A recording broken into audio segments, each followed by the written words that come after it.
Hey guys, in this video we're going to take a look at what is inside the XMEye DVR camera security box. So this is the model right here for this box. So model TLAHD9404, and there are some screws on the side that you need to open, and two at the back as well. Once you have this open, once you remove the 4 screws on the box, you can open the top cover. Okay, once the top is removed, inside the box is the user interface at the front right here.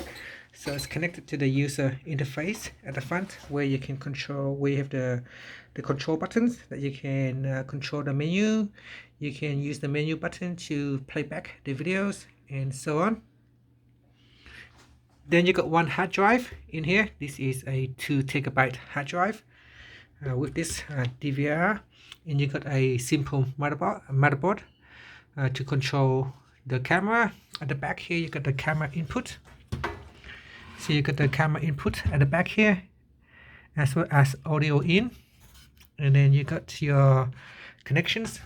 Okay, so I have just turned it around to make it easier to see. So we got audio in, and then you got video in, camera input, and here you got output to the monitor, so we can view the monitor.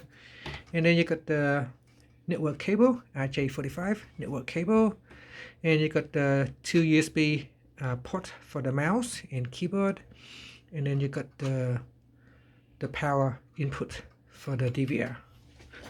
And again, on this motherboard you got the battery, so if you ever forget the password to the DVR, you can remove the battery to reset the password, and the default password is null, is blank, so you don't need a password, and that's it.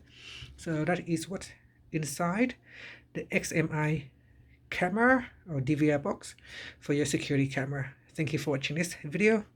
Please subscribe to my channel for my videos.